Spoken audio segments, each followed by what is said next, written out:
Ladies and gents, welcome, and we are back with another episode of Delivery for Tony Stank, where we'll be talking about Eternals. Are you Tony's Stank?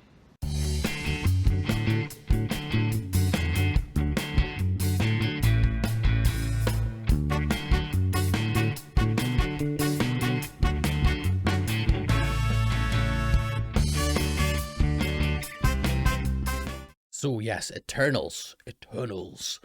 An almost origin story for Marvel. But before we get into it, I do want again just to shout out Corky for creating this fantastic overlay that you can see here. Obviously, he did the Shang-Chi ones well, and he's pretty much done for everyone up until Spider-Man, I think it is. So if you want to follow Corky, he is now using his, I believe his Football Manager Twitter account, which is at Corky Blues FC. So please go give him a follow, show him some love. He's been a very great supporter of the channel, great supporter of the podcast, and yeah, he's out of the goodness of his own heart created this overlay and created a few different things for us as well. So yes, Corky, I really appreciate your support and help there. So please go give him a wee follow.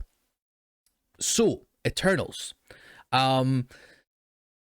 like I did with Shang-Chi, there's obviously talking points that I want to kind of go through. So you know, things about the plot, theme, acting, cinematography, editing effect, sound, music, direction, trivia, and final thoughts. It's going to be kind of fast and loose with these. I might not even go through some of them, but yeah, there's things I want to talk about.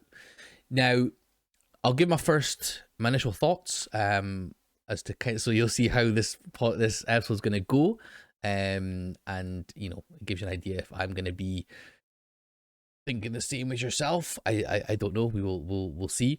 And yeah, one of the first things I want to talk about as well is actually the directing, because it's a big part of the movie, obviously, of course, but it's a big part of how I felt about the movie as well. So yes, Eternals. The plot of Eternals is the saga of the Eternals, a race of immortal beings who lived on Earth and shaped its history and civilizations. Now, that is straight off of IMDb. That's not me writing it myself, but I went into the cinema to see this. It is directed by and written by as well Chloe Zhao, who directed and wrote Nomadland and actually won an Oscar for that. Stars a whole host of top actors. So you've got Gemma Chan as Cersei, Richard Madden as Icarus, Angelina Jolie as Athena, Salma Hayek as Ajak, Kit Harington as Dane Whitman, Kumail Nanjiani as Kingo, Liam McHugh as Sprite, Brian Tyree Henry as Phastos, Lauren Ridloff as Makari, can't remember, Barry Keoghan as Druig, Ma Dong-seok as Gilgamesh, and Harish Patel as Karun, is it Karen or Karun? I can't remember.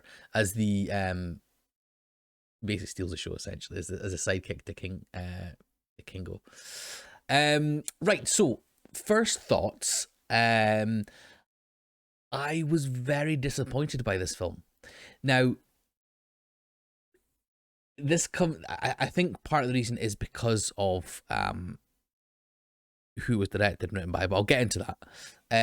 There is people that have been hating on this film because of the diversity of the cast and because of things like the first openly gay character in Marvel. If that is the reason that you don't like this movie, or if that is the reason that you didn't watch this movie, or if that is the reason that you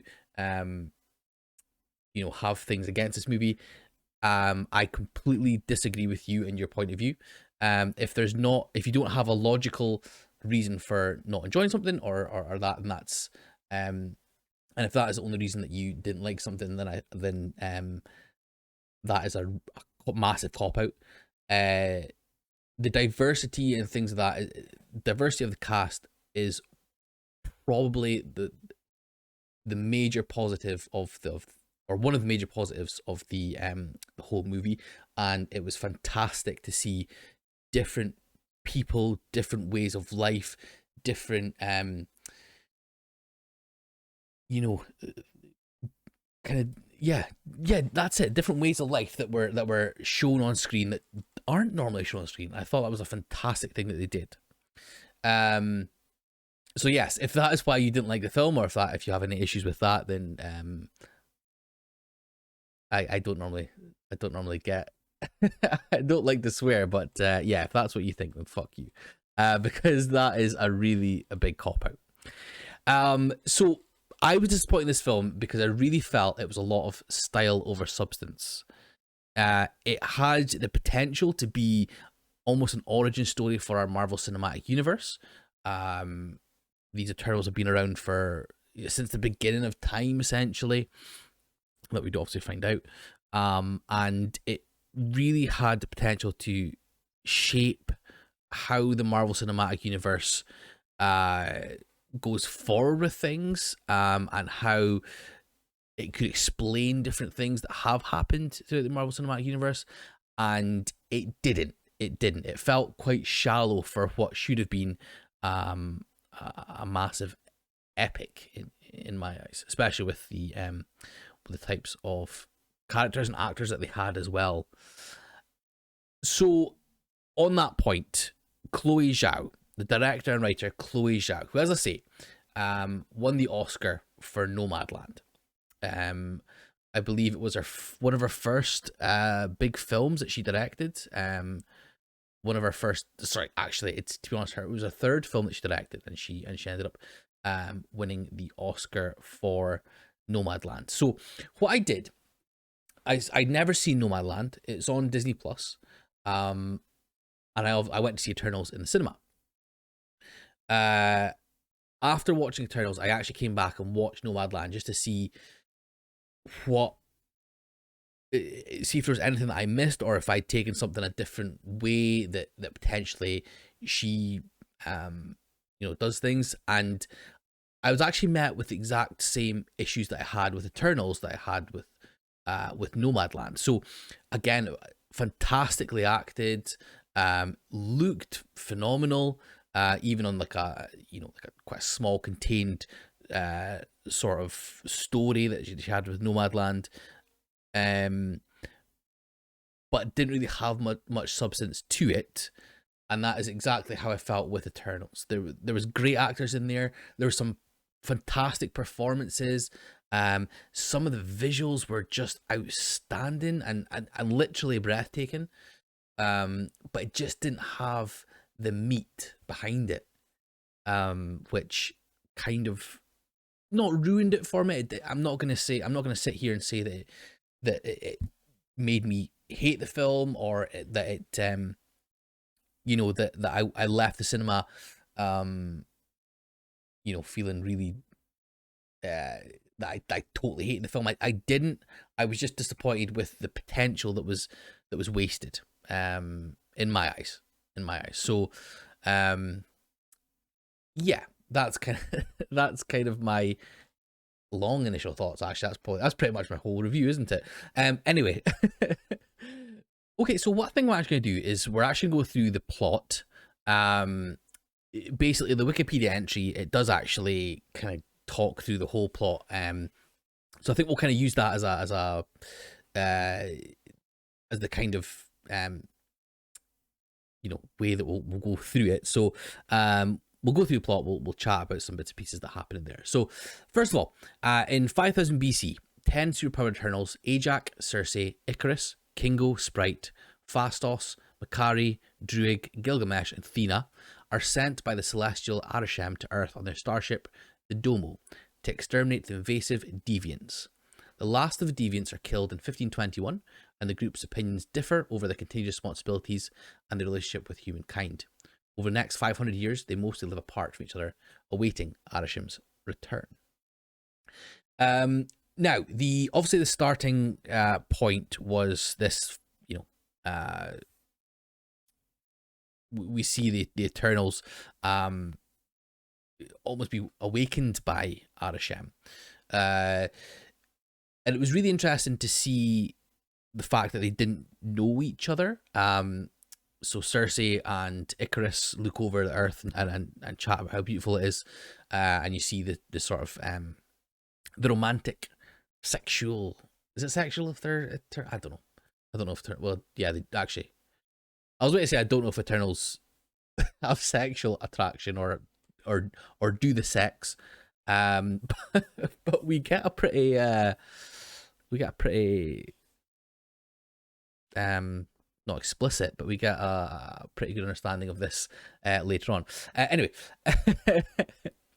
um, so it was really interesting to see that they didn't actually know each other. Before the film came out, I obviously assumed that they were some sort of group of people or beings that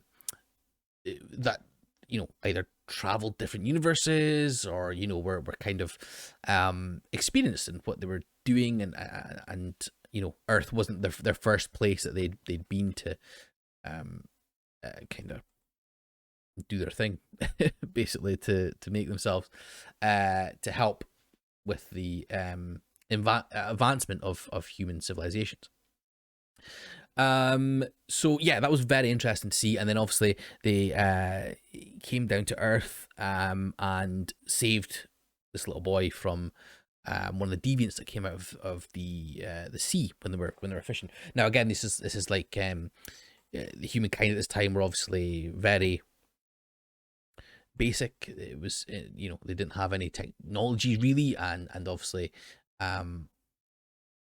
after the Eternals came down, they were able to then support them along the way, which I thought was a really cool way to do it. A really interesting concept in the Eternals, were the people that advanced human civilization, very much in the same way that and this is what I got from the ship as well, the Domo.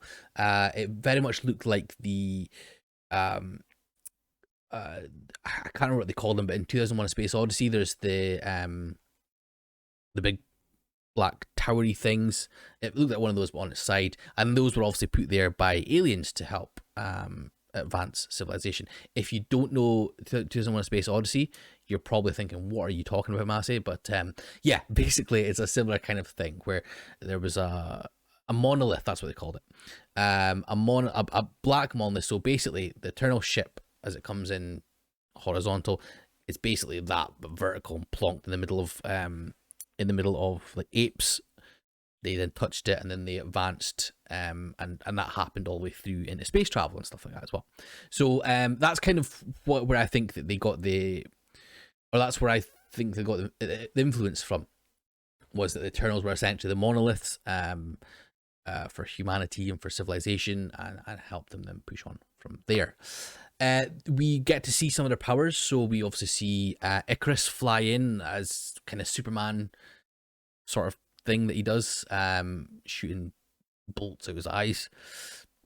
Very interesting to see a character so similar to Superman, and so similar to obviously DC, which is the Marvel's competitors essentially. Or I mean, I say competitors, but we're talking about I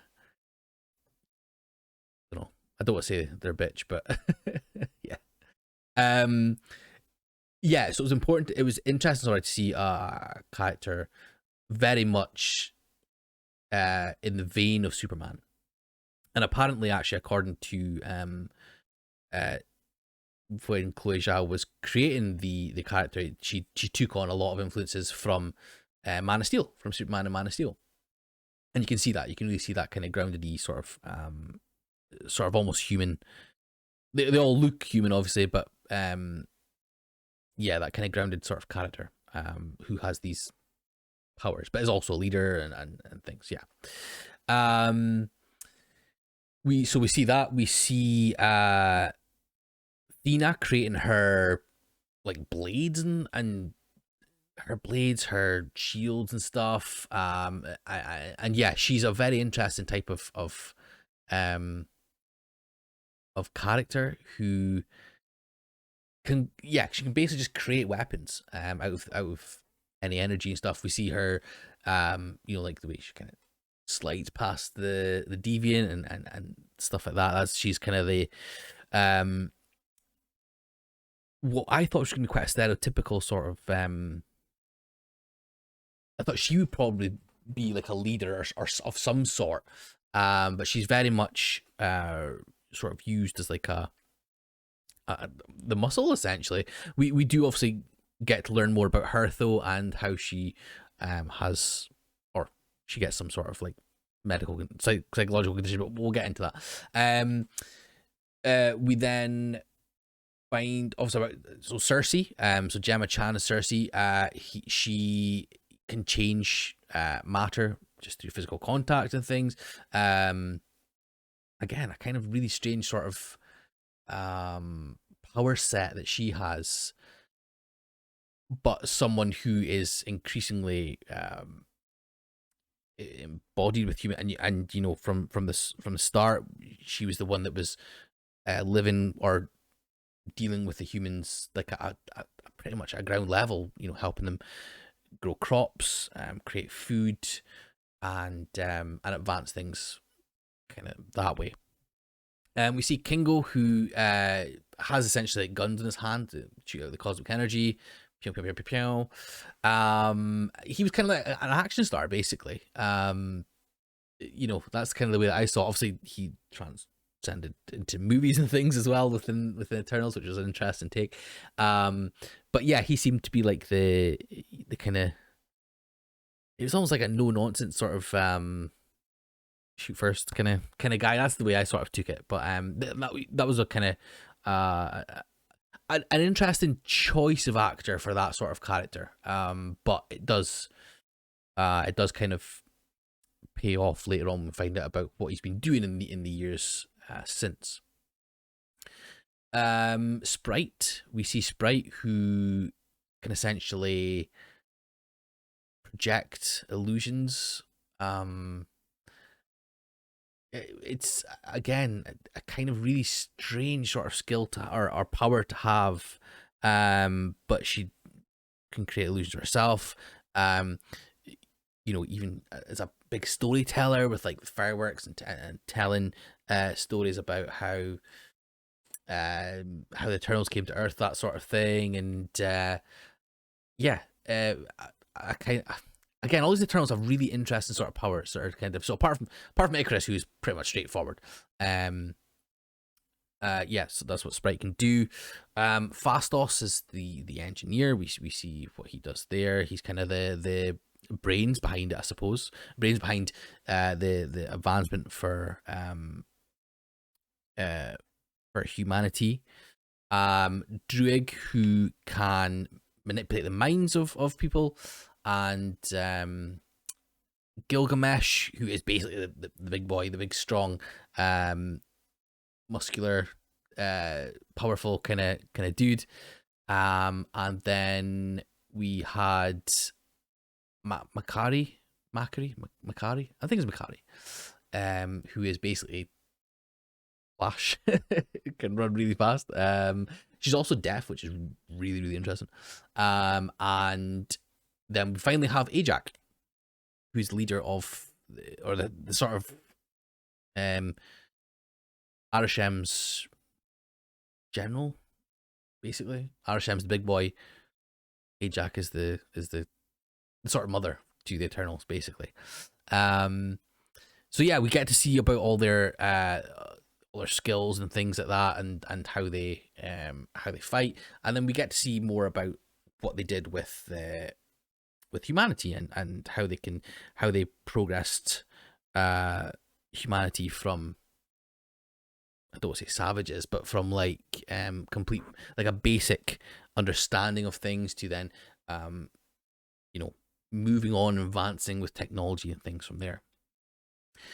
This is where we get a sex scene in a Marvel film between Icarus and Cersei. I mean, I can just say for certain, I'm just glad I was there myself, or maybe I'm not glad. Did people maybe look at me, thinking? I mean, I wasn't moving quickly or doing anything, but I don't know.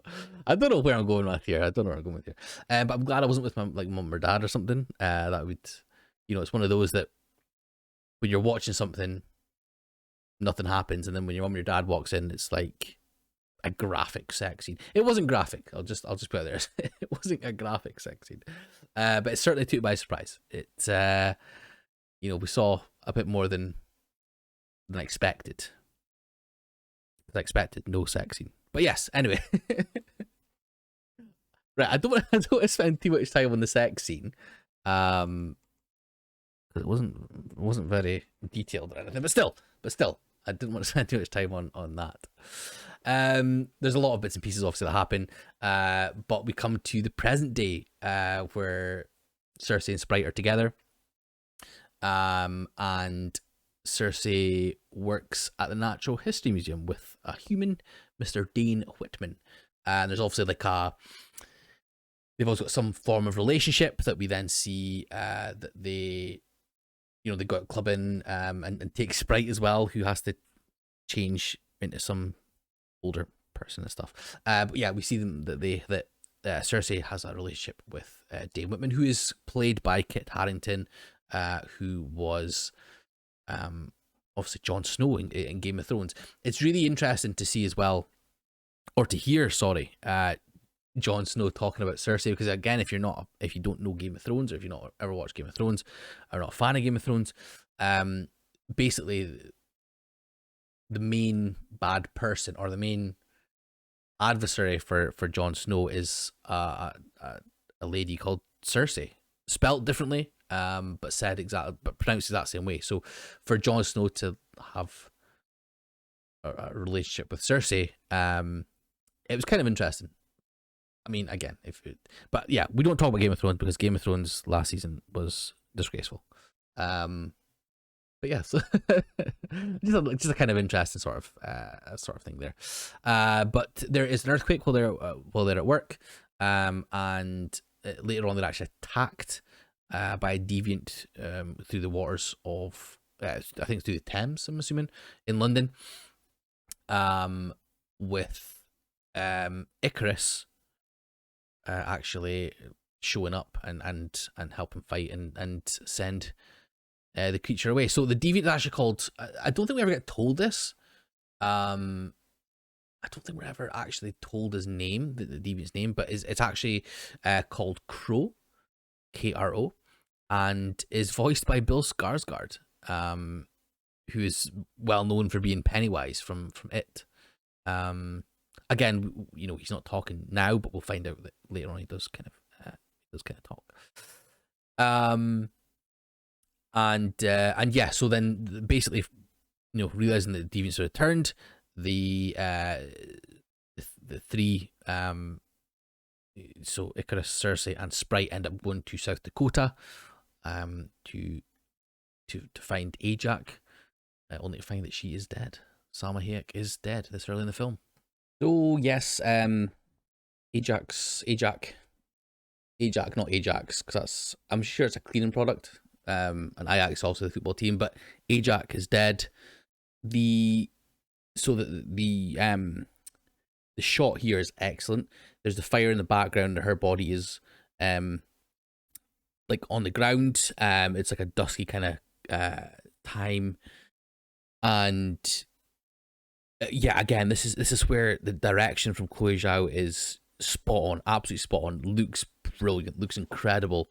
Again, it's quite a sort of intimate moment where Cersei is then, well, sorry, all three of them really are mourning her death and stuff. There's actually a moment in Ajax's house where Sprite conjures up like an illusion of Ajax teaching her how to dance and stuff, I think it was.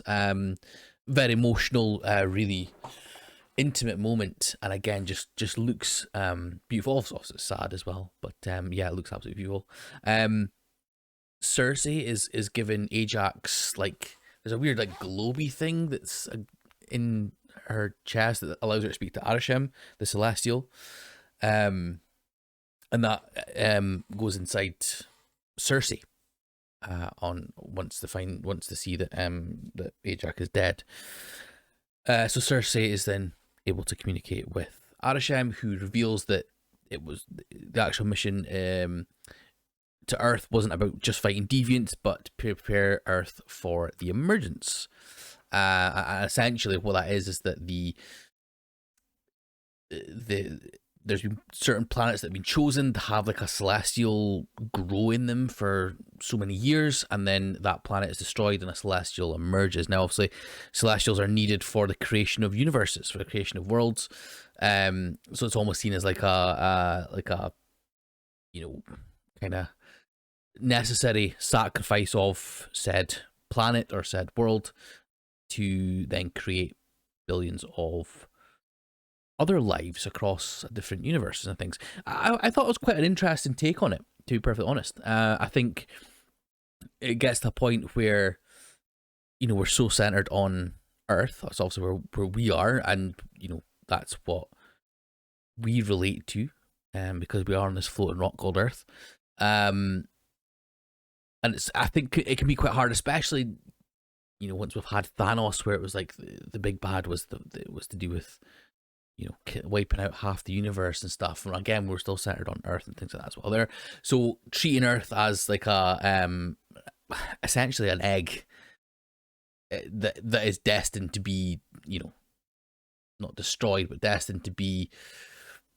It's got an end date essentially, and the end date is kind of chosen by the Celestials.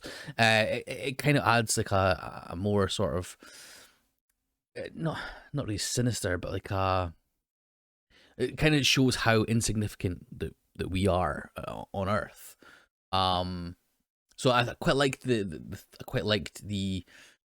way that they think of Earth in that sort of instance. It kind of it kind of gives us a bit of a like I say, insignificance in terms of the future, in terms of, sorry, not future, the universe and or the many different universes and things. So I'm interested to see how that will develop kind of going forward. The deviants were sent. So it's not the first time that the Celestials have done this, but the deviants were sent to like, the early worlds to kill off the apex predators on each planet, but then evolved and became more of a threat to the actual planet, essentially. And that's why the Eternals are there, basically to cull them. So you kind of think of how there's like necessary, or there's like the cull of like, over here we sometimes have, or I think there's like the cull of like deer and things like that, which are needed for keep a balanced sort of ecosystem. That's kind of what the Eternals are there to do, essentially, is call the deviants and keep things going to a point that then the Celestial is then able to emerge. It's called the emergence, emerge from the dying, or the planet, basically. And now with the reversal of the blip, with the reversal of Thanos' click, Earth is now at the point of the emergence, basically. But the Eternals have been there for so long, and have developed relationships with, also between themselves, but also with humans. As we spoke about, Cersei, how she has a relationship with a human, Dane Whitman, or Jon Snow, and they basically, a few of them decide to get back together and essentially try and stop the emergence. Meet back up with Kingo, who is now a Bollywood star, and has been a Bollywood star through decades, generations, in fact hundreds, it'd be probably hundreds of years, wouldn't it? But he's been able to keep that going, saying he's like the next person in line, so like it's his dad, his granddad, that sort of thing. And there's a fantastic scene where it's like they're on the set of the Bollywood film for Kingo, and there's this massive, like, extravagant Bollywood dance that happens, and it's all about the Eternals and things, and it's great to see him as like a kind of movie starry sort of thing. It's a really interesting take on a character that I think Kumail Nanjiani is like the perfect person for. And then of course I say his little pal, the Karun, is it? I think it's Karun.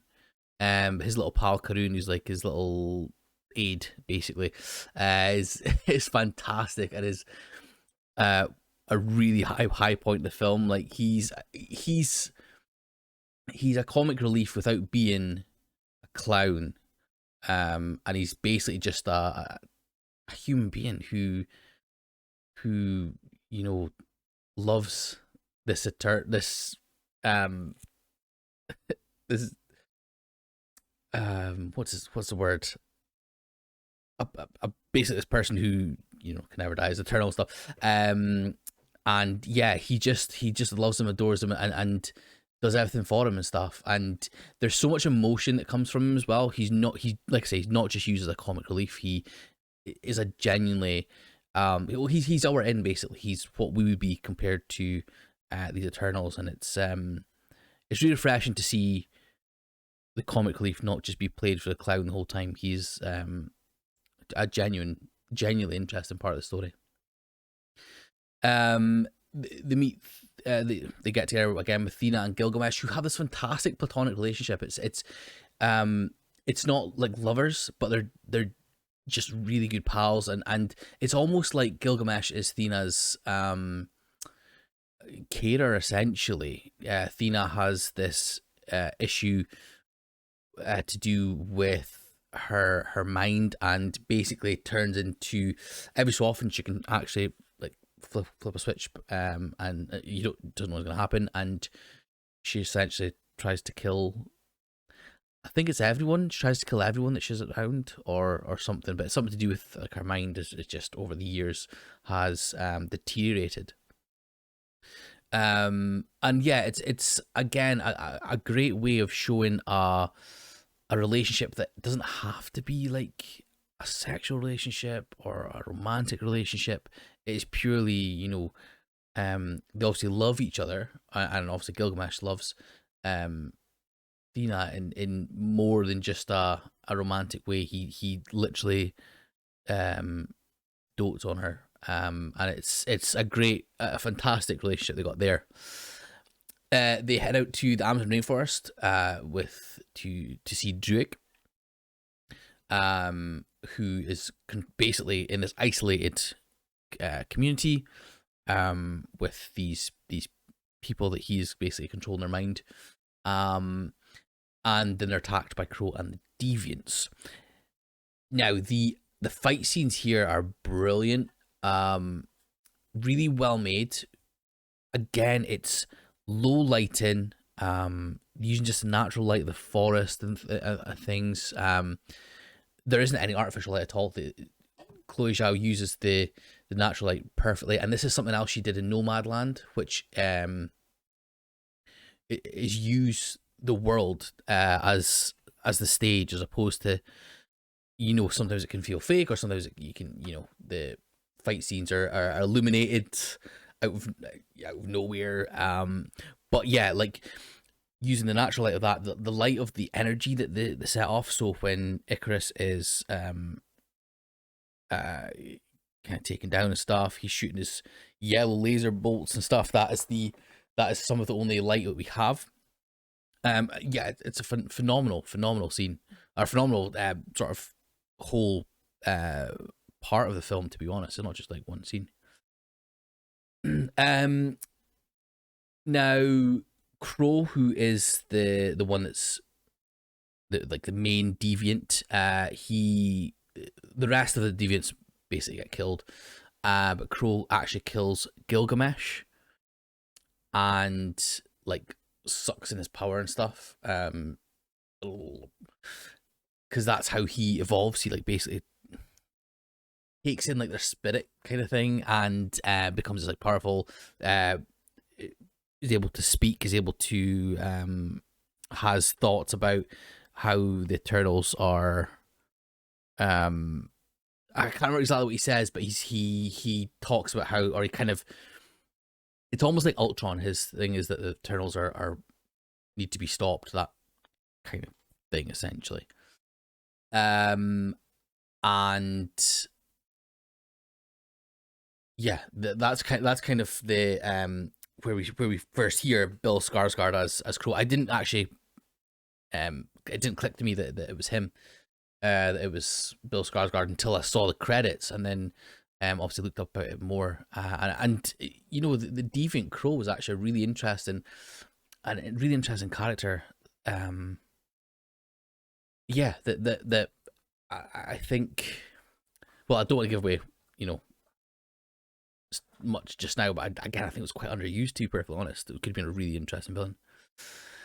They visit Fastos, who is the first openly gay character first openly gay superhero, in a MCU film. He's living this life, I believe it's in Detroit or something, with his husband and their son, and they work out a plan to put the sleeping celestial, so Tiamat to sleep by basically amplifying Druig's mind control powers with what's called a unimind. And yeah, that's the kind of plan, is to stop the emergence that way. They get back to the ship, the Domo. Again, brilliant visual of the Domo coming out of the like ruins. I don't know if it's ruins of Babylon or something. It's the ruins of something. And yeah, it looks really cool. And they find Makari is in there, who's been living on the ship. It's surrounded by all these different artifacts and texts, and you know, like all these things from throughout history. And so Makari is obviously is deaf, and it's there's a fantastically this is more of a romantic relationship, or so I thought anyway, between Makari and Druig, where they're obviously talking in sign language and things, and have a lot of love for each other. So again, it's another relationship within the Eternals, which I really found quite compelling, quite heartwarming actually. Druig seems like this sort of like kind of cold character, but he obviously has the love in his heart for Makari. Now Icarus kind of reveals his sort of his plan is to, you know, why he can't allow the emergence, and essentially it comes out that Icarus was told of the emergence by Ajax ages ago in South Dakota and things. Ages when I think it was in the ancient city of Babylon is where they spoke about it, and he chose to remain loyal to Arishem and believed in Arishem's sort of plan, and thought all this was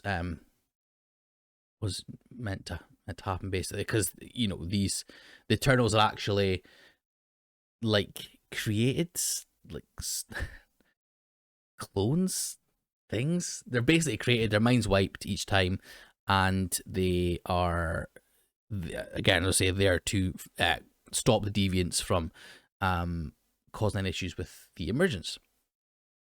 Icarus actually had ended up 6 days prior to all this sort of things happening, the present day stuff. He actually essentially fed Ajax to the deviants. So in the fight in London with Cersei, Sprite, and Jon Snow, the deviant they fight is able to heal himself, and that is one of the things that was like Ajax's power, basically. So he fed Ajax to the deviants that were found in, I think it was in Alaska, where like the ice caps had melted, obviously. And they then, the main one, Crow, had taken her powers once they'd killed her, and that's why he was able to do that. And then obviously again with the Gilgamesh thing, that's why he's able to now fight and think and learn and that sort of thing, because he's evolved. He's taken in Gilgamesh's powers. So yes, so Icarus killed Ajax and planted her body back at her place to make it look like it was the deviant that actually did it. Sprite goes with Icarus. Well, well, they talk about how, I think it was Kingo actually that says, Kingo or Drew, I can't quite remember, says about how Sprite has loved Icarus for pretty much the whole time. But obviously she is not able to, or she looks like a kid the whole time, so I'm guessing that's why obviously never went any further, which would be kind of weird. And then, yeah, Kingo leaves. He doesn't want to fight Arasham or fight his teammates' stuff, essentially. Makari finds the place of emergence. Again, the scenes where it comes to the fast movement, the flash-like speedy movement of Makari is brilliant. It's a lot more realistic than I think DC do it with Flash. I really like the way it did it with Makari. It just felt kind of natural. It didn't feel completely random and fake. I know it isn't real, but it just felt a lot. I felt like a lot more natural than like we've seen previously in other movies about fast moving people, basically. But yeah, she finds the emergence, and essentially the Eternals battle Icarus and Sprite, who want to stop them from using the Unimind to put Tiamat to sleep. So now Crow kind of turns up again and has a fight with a lot of them, and essentially uses Thena in this like weird little cave kind of thing, and has a hold of her and blah blah blah. And Thena actually kills him. It looks like she's in her little mind state and stuff, but Thena actually kills him. So this is where I think Crow is really underused. Again, I suppose it's one of those things where it's not like there's a big baddie. I think a lot of Marvel films can get stuck in the like the typical movie structure of, you know, it's the opening, the sort of the backstory. There's a bit of strife that the character goes through, and then in the third act they have a big battle, a big CGI battle with the bad person that's put them through that strife. So I kind of get that. I kind of like the fact that it wasn't just as straightforward as that, but I do think that the character of Crow could have been quite an interesting foil for the Eternals, or even going forward. Not even necessarily in just Eternals, could have potentially been foil going forward for whether that's Eternals 2. I know we've got a lot of potential big bads coming up. Well, of course with the Celestials, of course with Kang the Conqueror, all the different versions of Kang the Conqueror, and things like that. So I get it. That it's really self-contained, but I think that Crow could have been used more. But obviously he's then killed. And yeah, the Eternals work together. They can keep Icarus subdued. Well, Phastos does the Unimind. Icarus breaks free of his state, tries to kill Cersei, or goes to kill Cersei, but he can't do it, obviously, because he still essentially loves her. And they all get together, do the Unimind, which is I just feel such a weird name for like a thing. But yeah, anyway. And Cersei is able to turn Tiamat to marble using the Unimind. And we again, this, like I was talking about, the style over substance. This looks amazing, unbelievable. This is some of the best. I'm just saying this now. This is some of the best visuals that I've seen in any Marvel movies.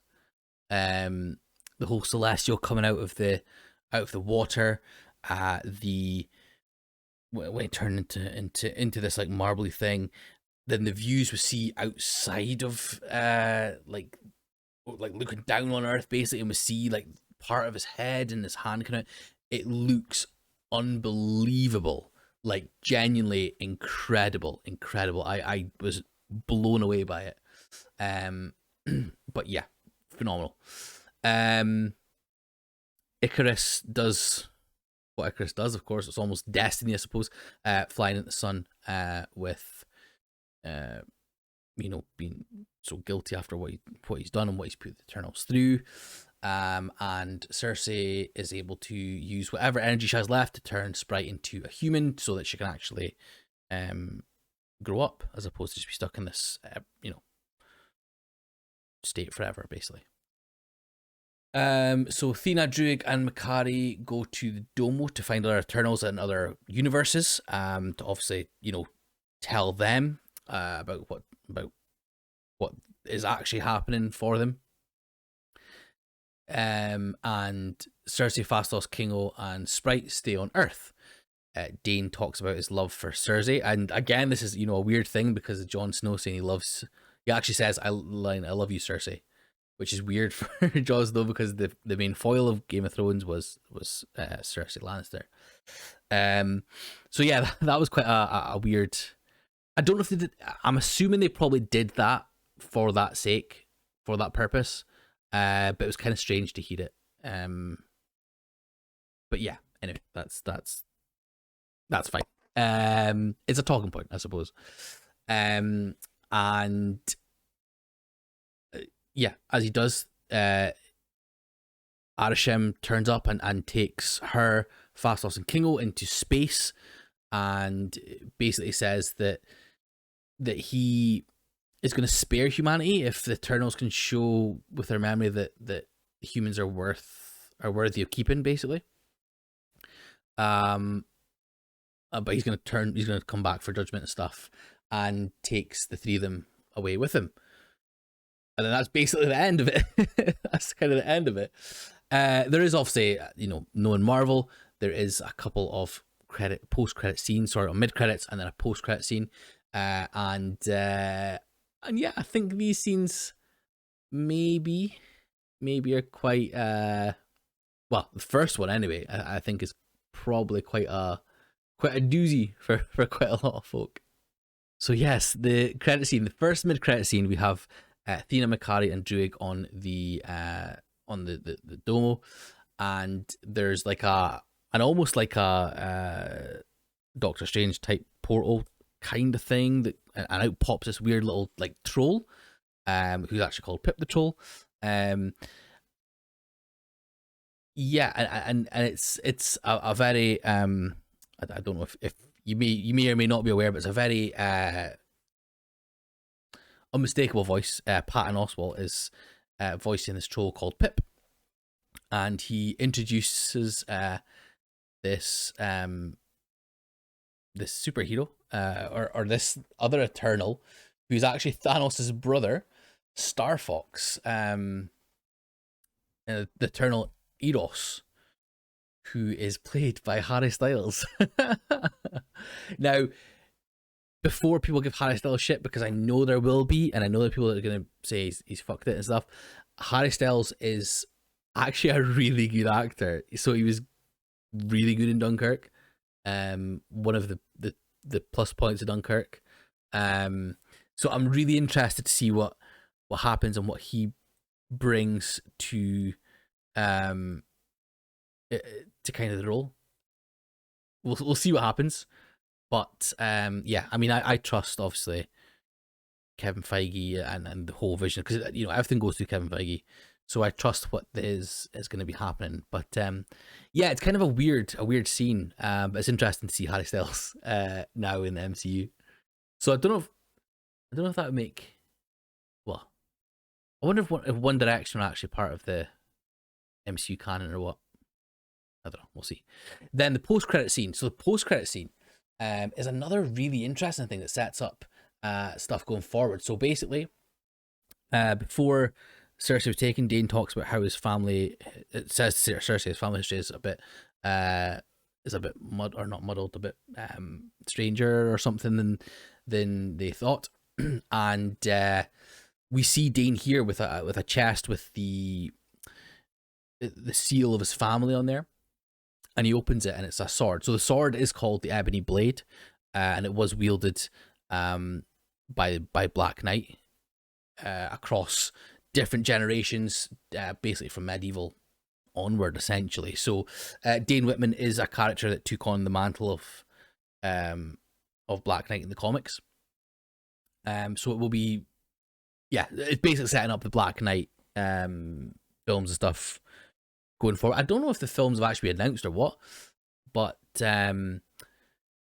yeah, that's gonna be really cool. And just before he like picks it up, there's a person off screen who asks him if he's ready for it. Who asks Mr. Whitman if he's ready for it. Do you think you're ready for that, Mr. Whitman? And now that voice, it was actually uncredited, but that voice is Mahershala Ali, who is cast as Blade, who has been cast as Blade already, and is going to be starring in his own film, as his own self-titled film. So Blade. Blade is, if you've not seen the Blade films from before the MCU, so like the late 90s, but like 1998, no, 90, I think it was late 90s anyway. I think they were. Would it have been late 90s or early 2000s?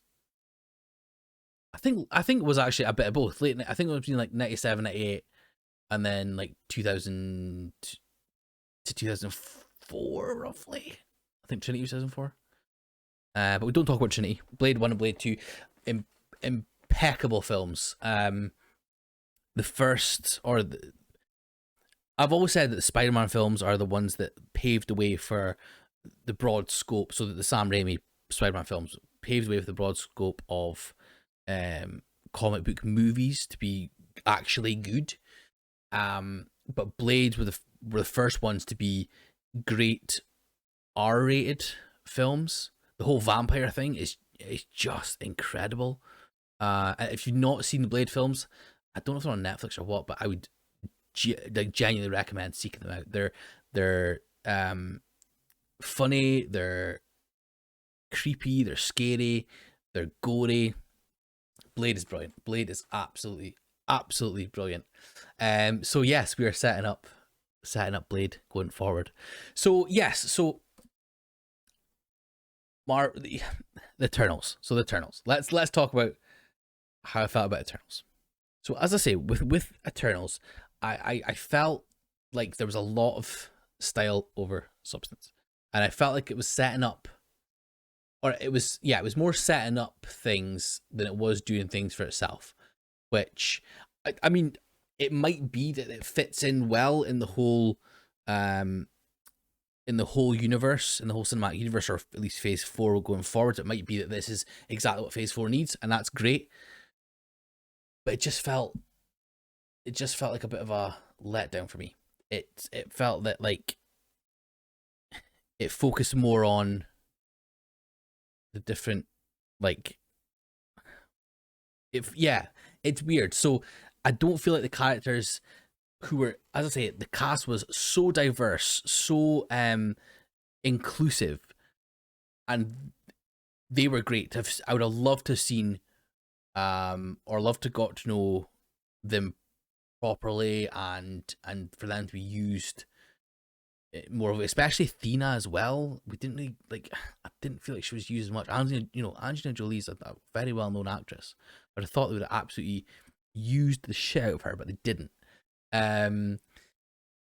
It just kind of felt that it was going through the motions a little bit, and it's a shame because, as I say, it has actually set up some really cool things.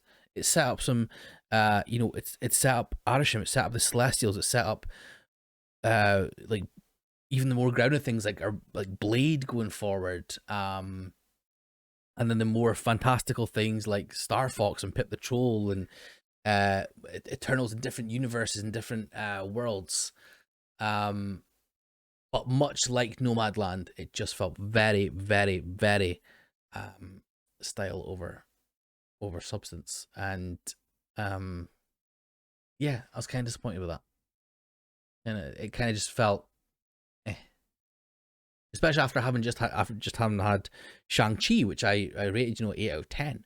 It did, although it had random stuff with the dragons and things, and yeah, I just felt that like Shang-Chi did an origin story better.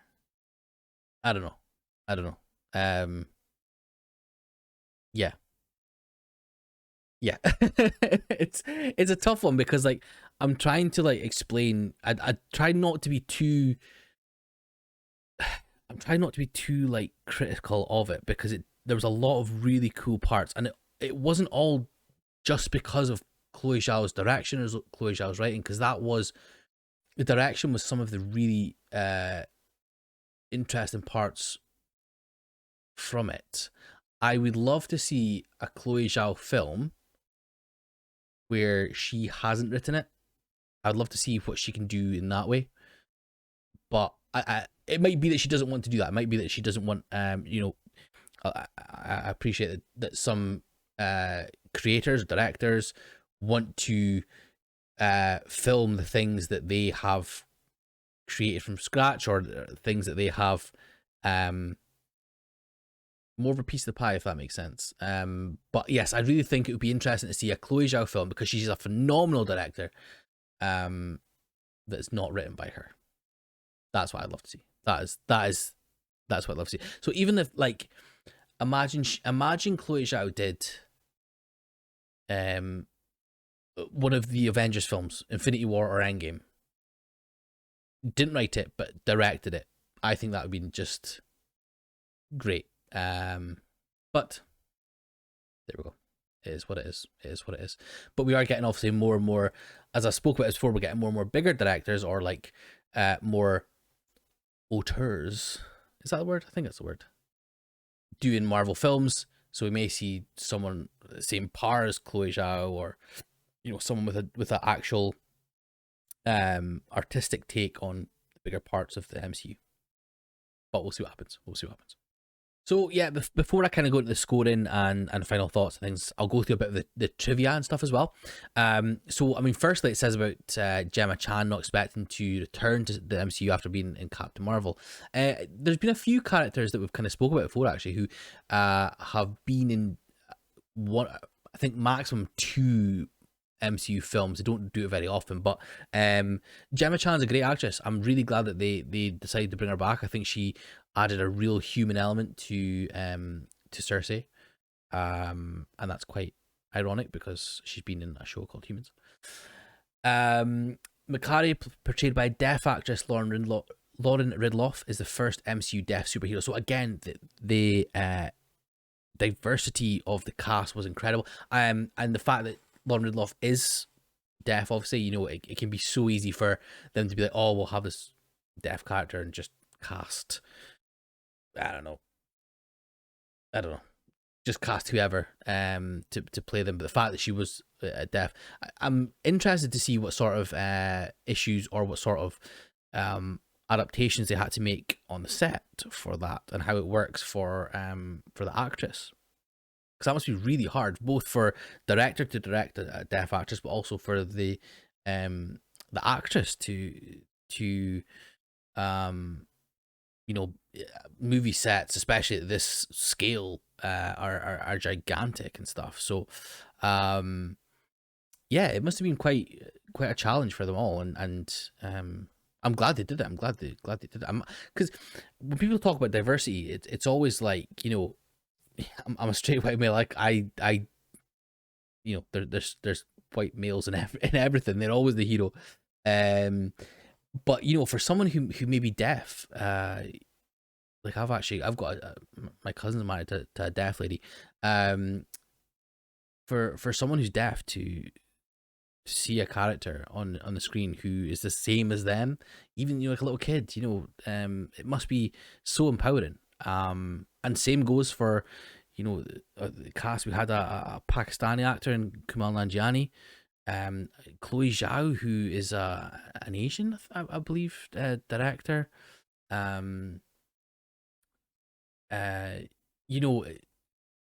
It's must be like so empowering to see and hear of superheroes and the people that make these films being the same as you. But yeah. So Eternals is the second MCU film that Ramin Djawadi has scored, the first being the original Iron Man in Phase 1, which began the Marvel Cinematic Universe. Now, Djawadi, he is the composer of the Game of Thrones, theme tune and soundtrack. And it was really interesting to see his take on it. Some of the music, especially in the fight scenes, were really intense and really well put together. I actually noticed myself a few times catching onto the score and being like, oh shit, that's actually adding to this. And I know a lot of time the score should be like in the background, but if you can actually notice the score enhancing your enjoyment or enhancing the movie or TV show, then I think that's obviously the sign of a good score. Running at 157 minutes, so 2 hours 37. It's the second longest running film in the MCU after Endgame, which ran for 3 hours 1 minute. I must admit, it did kind of feel long at points. But it's interesting that it's the second longest running film.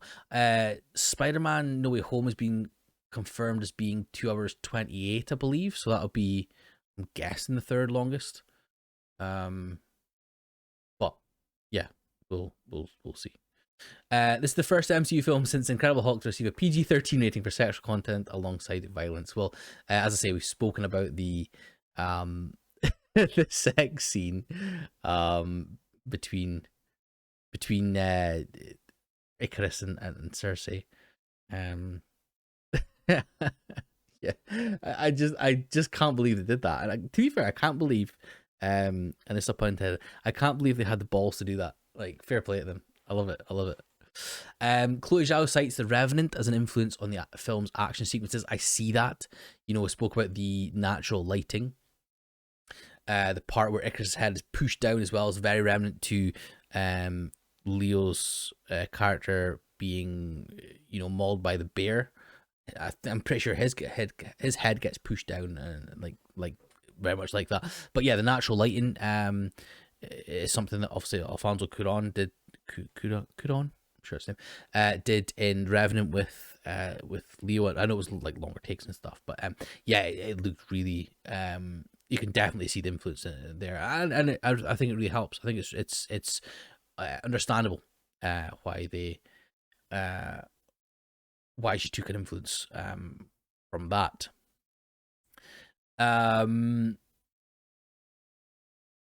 Yeah, so it says Gemma Chan previously portrayed Minerva in the MCU film Captain Marvel. So I was saying, it was like it is interesting to have seen her in another film as well. So Charlie Hunnam, Alexander Skarsgård, Armie Hammer, and Sam Hocken were considered for the role of Icarus before Richard Madden was cast. Charlie Hunnam gets a lot of shit, but I like him. Alexander Skarsgård would have been a very interesting choice. I think Richard Madden did pretty well as Icarus, to be fair. He had humor as well as being a bit of a dick. Yeah.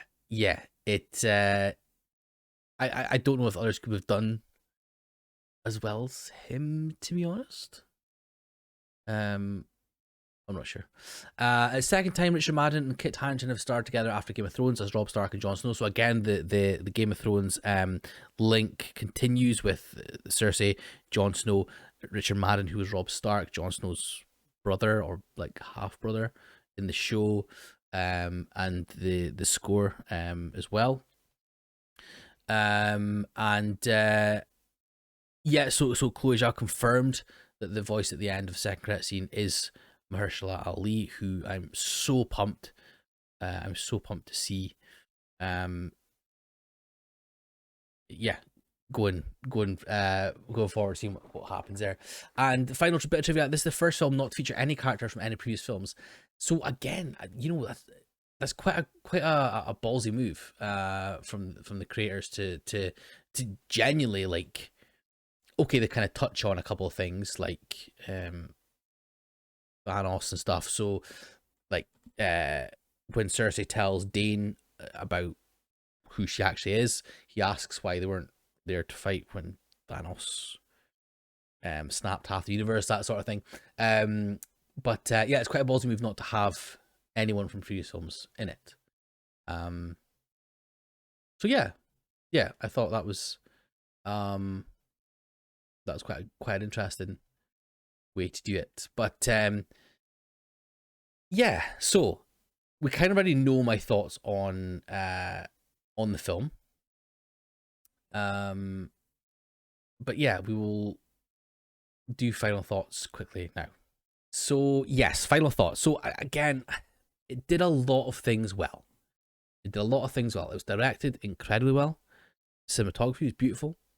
It had a really diverse cast, which was an interesting thing. A lot of interesting relationships. It had some really good actors. It didn't deliver on it didn't deliver on a lot of things for me. Which I've explained in full detail. I won't go back into my waffling about them, but yeah, it just felt like it wasn't thinking about. It was trying. Yeah, it just felt like it was